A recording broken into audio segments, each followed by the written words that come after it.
The first time anyone noticed the ship, it was already too late to pretend it wasn't there. That is the thing about humans. They have this extraordinary talent for showing up somewhere without being invited, without being announced, and without, apparently, filling out a single piece of paperwork.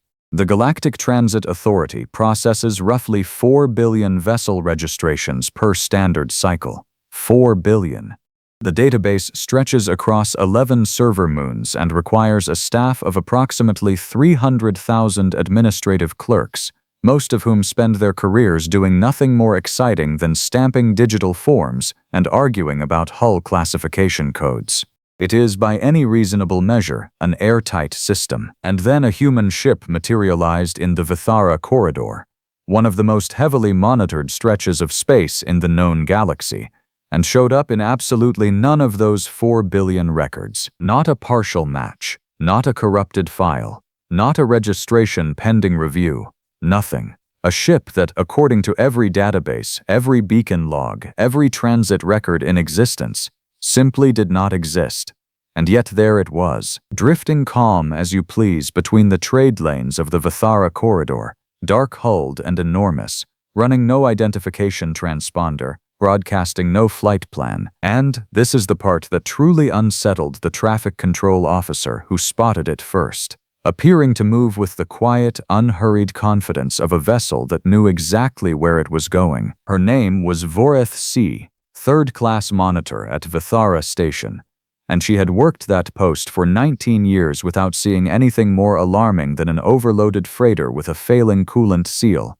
She stared at her display for a long moment, blinked twice, ran the scan again, and then, with the kind of calm that only comes from 19 years of mind-numbing routine, she flagged it up the chain and quietly began updating her personal emergency evacuation plan. Smart woman. Voreth C. The alert reached Commodore John Peleth of the Interstellar Compact's 7th Patrol Fleet approximately 14 minutes later. Peleth was not, by reputation, a commander who panicked. He had served through the Mockery border crisis, the siege of Delvon Station, and a particularly ugly customs dispute near the Bren Nebula that had come dangerously close to becoming an actual war. He read the report, looked at the sensor imagery, noted the complete absence of any registration data, and made 2 decisions in rapid succession. First, he would dispatch the patrol cruiser Undaunted to intercept and make contact. Second, he would personally move his command ship to a distance he privately considered safe, which was considerably farther away than he would ever publicly admit. The Undaunted arrived at intercept range 22 minutes after that, and her captain, a sharp, deeply experienced Mirathi named Soreth, brought her vessel alongside the mystery ship with professional precision and activated the standard hailing array. Nothing. She tried again, cycling through 17 different communication frequencies, including 2 that were technically deprecated and 1 that was supposed to be used exclusively for deep space archaeological survey teams. Still nothing. The mystery ship continued its unhurried drift, dark and quiet and enormous, and Soreth found herself doing what experienced commanders do when something does not make sense. She looked at it harder. The hull configuration was human. She was certain of that within seconds.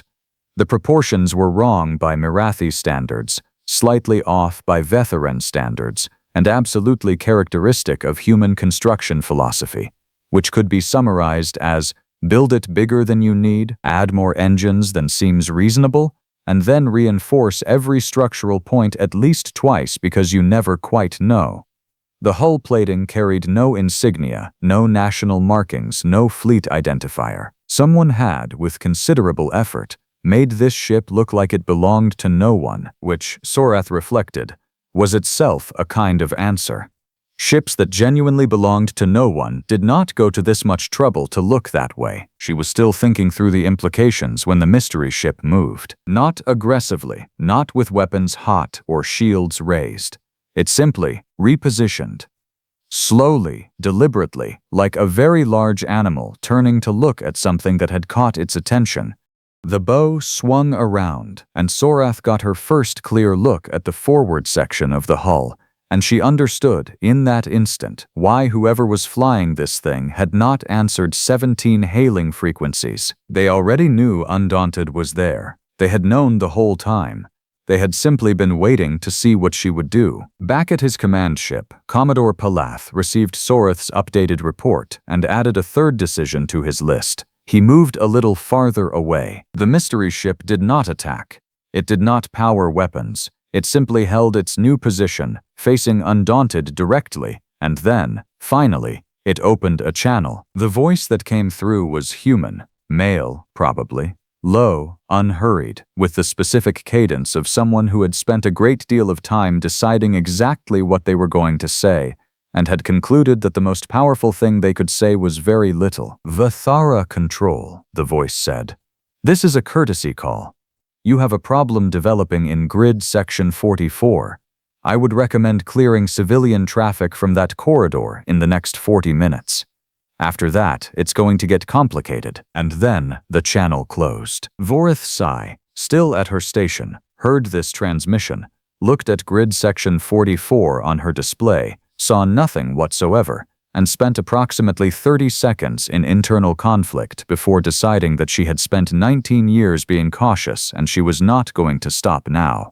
She began issuing rerouting advisories to every civilian vessel in a 40-sector radius. Her supervisor overrode 6 of them. She reissued them. He overrode them again. She filed an emergency escalation, flagged it Priority 1, put her name on it, and began rerouting a 7th time. What happened next? This is the part the histories always understate, because the people writing the histories were not there, and the people who were there mostly spent the subsequent weeks trying to convince themselves they had imagined it. The hegemony fleet came out of slip space in Grid Section 44 37 minutes after the mystery ship's warning.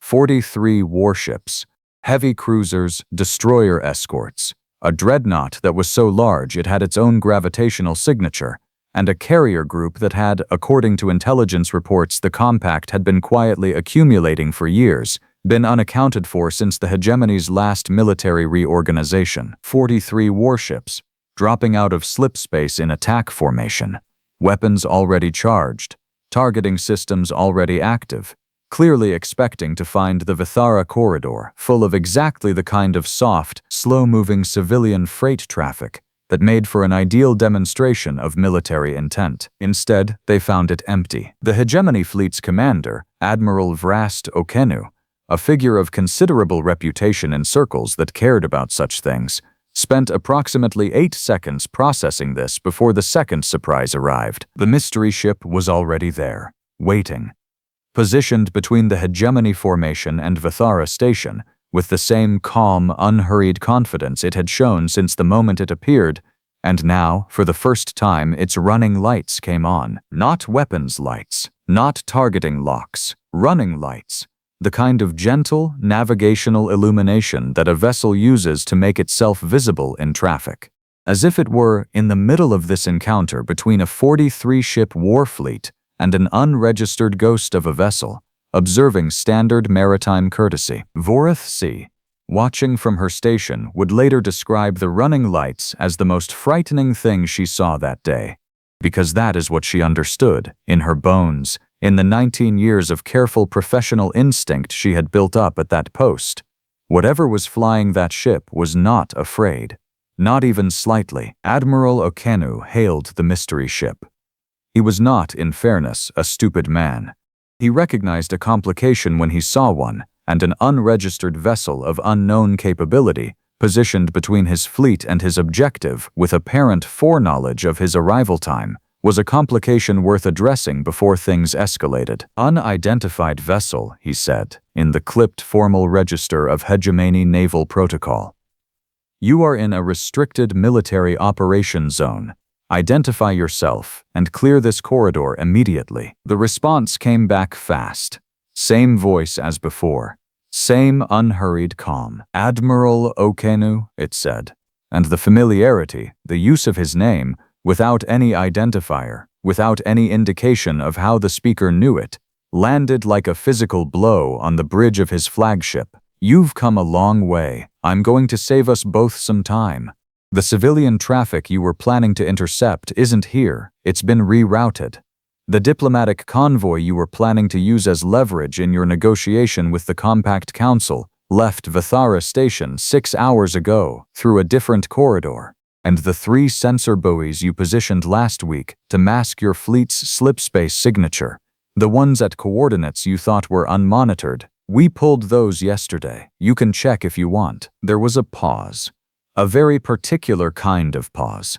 The kind that falls when someone realizes they are not having the conversation they expected to have. So, the voice continued, you've got 43 warships in a corridor that is now very thoroughly on record as a hegemony military incursion into compact sovereign space, no hostages, no leverage, no element of surprise, and you're talking to a ship that you can't find in any database you own. I want to be straightforward with you. You can escalate, that is absolutely your right. But I think you should know, we've been watching your fleet for 11 days. We know your fuel consumption rates. We know your maintenance cycles. We know which 3 of your destroyers are running on emergency coolant patches because your supply line through Sector 9 got disrupted 4 weeks ago. Another pause. We're not the ones who disrupted it, but we know who did. And we know a lot of other things. Okanu's bridge was absolutely silent. I'm going to suggest, the voice said, with the tone of someone making a perfectly reasonable proposal at a very ordinary meeting, that you turn around, go home, tell whoever sent you that Vithara was a dry run that didn't pan out. Nobody has to file anything. Nobody has to explain anything.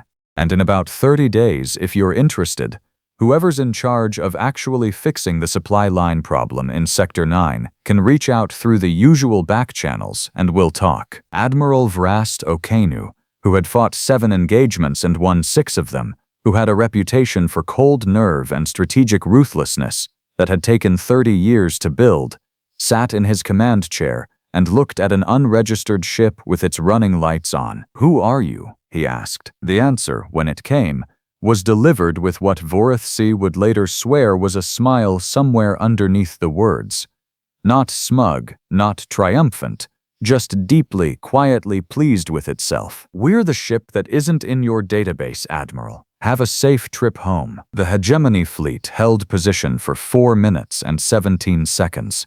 Then, one by one, they began the process of reforming into a transit formation. 43 warships, turned around by a vessel that, as far as any official record was concerned, did not exist. The story of what happened in the Vithara corridor spread the way truly remarkable stories always spread, sideways, through whisper networks and encrypted back channels, and the kind of carefully casual conversations that intelligence officers have when they are trying to find out what other intelligence officers know without revealing what they know themselves. Within 72 hours, every major power with a fleet presence in the mid-sectors had heard some version of it. Within a week, the versions had multiplied and mutated to the point where certain accounts had the mystery ship destroying half the hegemony fleet, while others insisted it had never fired a single weapon, which was the version that actually troubled people the most. Because a ship that turns away 43 warships without firing is frightening in a very specific, very deep way that a ship that simply outguns everything is not. Outgunning things is comprehensible. Everyone understands bigger weapons. What people do not know how to process, what keeps admirals awake at night, staring at their ceilings, running the numbers again, is a ship that wins before the fight starts, that knows things it should not know, moves where it should not be, and somehow makes the most powerful fleet in a given corridor decide, independently and with full dignity intact, that it had somewhere else to be. Commodore Peleth filed his official report, which was thorough, accurate, and carefully worded to avoid making him sound as far away from the incident as he had actually been. He flagged the mystery ship as an entity of unknown origin and unknown allegiance, recommended further investigation, and privately began reaching out to every contact he had across 6 different intelligence networks. What came back over the following 10 days was not an answer. It was a pattern. 6 months earlier, a pirate flotilla operating out of the Sena reaches had simply stopped operating. Not destroyed, Their ships were found drifting, intact, crew unharmed, every weapon system fused and inoperable. There was no record of an engagement. The pirates themselves, when recovered, described seeing a single dark-hulled ship appear, and then, after a brief conversation that none of them would detail precisely, deciding collectively that they had chosen the wrong profession. 4 months earlier, a contested colony on the edge of Vetheran space had been facing imminent annexation by a corporate extraction consortium that had, technically and through a sequence of acquisitions that would take a legal team a year to fully untangle, purchased the mineral rights to the planet's crust in a way that the colonists disputed but couldn't afford to fight. 3 days before the consortium's enforcement vessels arrived, a representative from the colony sent a message to the consortium's board describing, in considerable detail, the financial irregularities embedded in the original acquisition documents, irregularities that the consortium's own legal team had believed were buried beyond any reasonable discovery. The enforcement vessels were recalled. The acquisition collapsed. Nobody knew where the colonists had gotten the documents. 2 months earlier, a compact diplomatic mission traveling through the Bren Passage had been intercepted by a vessel matching the mystery ship's description, warned of a planned ambush in the corridor ahead, rerouted and delivered safely to their destination. The ambassador had filed a report. It had been classified. Palath found a reference to it in a footnote of an intelligence summary that someone had clearly not read carefully enough before archiving. He sat with all of this for a long time. Then he made a decision that was either very brave or very stupid, and in his experience those two categories overlapped more than people admitted. He sent a message to the last known position of the mystery ship, which was of course no longer there. And in the message he wrote simply, "I would like to talk. My name is John Peleth. I think you already know that. I'll be at Vethera Station for the next 30 days. I'm buying." He did not genuinely expect a response. He sent the message the way you throw a coin into a fountain, not because you believe in the mechanism, but because doing nothing felt worse. 12 days later, a woman walked into the officer's lounge at Vethera Station, sat down across from him, and ordered something from the menu without looking at it. She was human. Middle-aged by human reckoning, which meant she could have been anywhere from 40 to 70, because humans had sorted out their longevity treatments in a way that made visual age estimation an exercise in frustration. Dark hair, cut short and practical. The kind of eyes that have processed a great deal of information over a long time and learned to show nothing about what they're currently processing. She was wearing civilian clothes that fit too well, which is the tell, because people who have spent serious time in military environments never quite lose the habit of moving like their clothes are a uniform. "Commodore," she said. "You have me at a disadvantage," Peleth said. "That's the working model, yes," she replied. And there was, he was almost certain, a fraction of amusement somewhere in it. Her name, she told him, was Ines Abaroa. Whether that was her real name was a question she didn't answer when he asked it, which he took as an answer in itself. She represented, she said, a group of people who did not have a formal name, operated no official organization, and had made a collective decision some years ago to stop waiting for official organizations to handle problems that official organizations were structurally incapable of handling. "Which problems?" Peleth asked. "The ones that fall between jurisdictions," she said. "The colony that doesn't belong to any compact member and can't petition for protection. The trade route that 3 different powers claim authority over and none of them will actually defend. The convoy that gets hit in the 30 light-minute gap between patrol territories." She picked up her drink. "The gaps. We work the gaps." Peleth thought about the pirate flotilla, the colony, the diplomatic mission. "With 1 ship," she smiled. It was brief and did not explain very much. "We have more than 1 ship." He sat with that. "How many?" "Enough," she said. Which was, again, an answer in itself. What she told him over the next 2 hours, and he spent a long time afterward deciding how much of it to include in any official report, and ultimately included almost none of it, which may have been the most consequential decision of his career, was this. The group had started small. A handful of human veterans from conflicts that had ended without resolution, who had come out the other side with skills that peacetime had no formal use for, and resources that they had accumulated through means Ines described as creative. They had started watching the gaps, filling them quietly when they could, growing slowly by finding other people, human and otherwise, she was careful to note, because this surprised him, who had looked at the same gaps and had the same reaction. Why unregistered? He asked. Why no transponders, no identification? She looked at him as if he had asked why fish didn't carry umbrellas. Because the moment we're on a registry, we're subject to someone's authority. And the moment we're subject to someone's authority, we stop being useful. Someone files an injunction, someone claims jurisdiction, someone demands we stand down during an inquiry that will take 4 years and end with a report that nobody reads. She set down her drink. We're not above the law, Commodore. We just operate in the places where the law hasn't arrived yet. Peleth thought about Vrast Okanu's fleet, turning around in the Vithara corridor. And when the law has arrived, when there's an actual military power involved, then we talk, she said, like we talked to Okenu. We're not. Contrary to what some of the more colorful accounts seem to suggest, an aggressive force. We don't want to fight anyone. Fighting is expensive, dramatic, and tends to produce sequels. She tilted her head slightly. We'd rather know enough that fighting becomes unnecessary. The intelligence, he said. The documents for the colony. Knowing Okenu's fuel consumption rates. Knowing about the sensor buoys. Information is the only weapon that gets more powerful the longer you don't use it, she said simply. We've had a lot of years to collect information. He asked her what she wanted from him.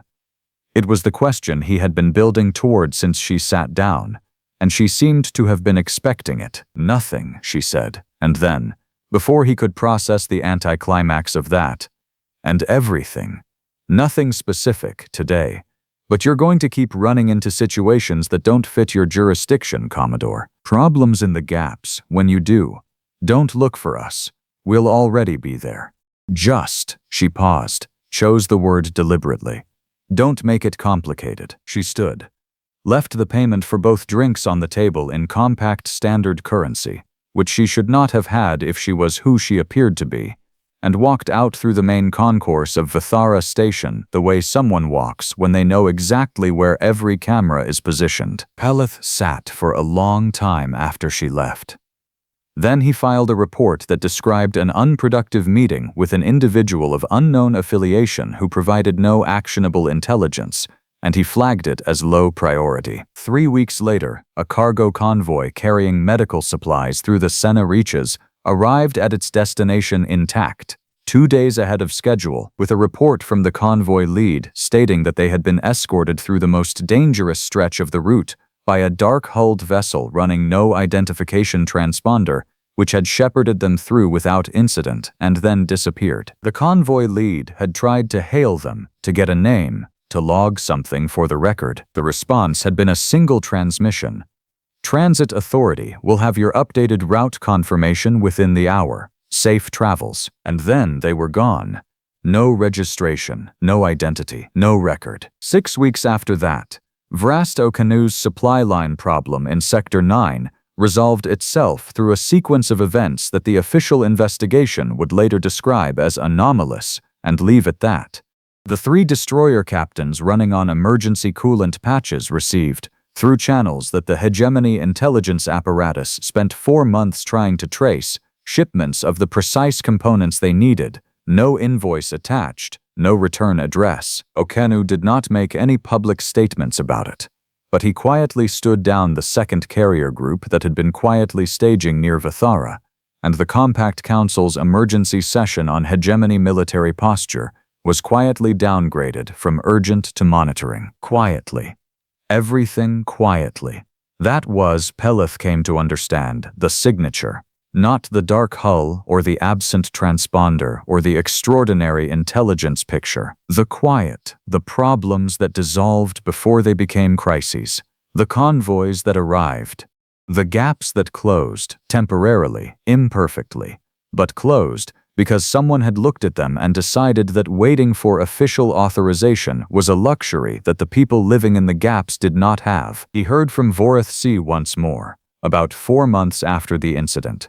She had been promoted, quietly, with minimal ceremony, by people 2 levels above her supervisor who had reviewed the rerouting logs and understood what she had done. She sent Peloth a brief message, more out of professional courtesy than anything else, to let him know she had been transferred to a senior monitoring post on a different station. She added one line at the end. He read it several times. "I still don't know who they were," she wrote, "but I've started noticing things I used to overlook. Gaps in the traffic patterns, pauses that don't match the logs, the occasional ship that moves a little too confidently for its listed classification. I used to find it unsettling. I don't anymore." She signed off. He read the last line again. "I think," she had written, "they've been here longer than any of us realized.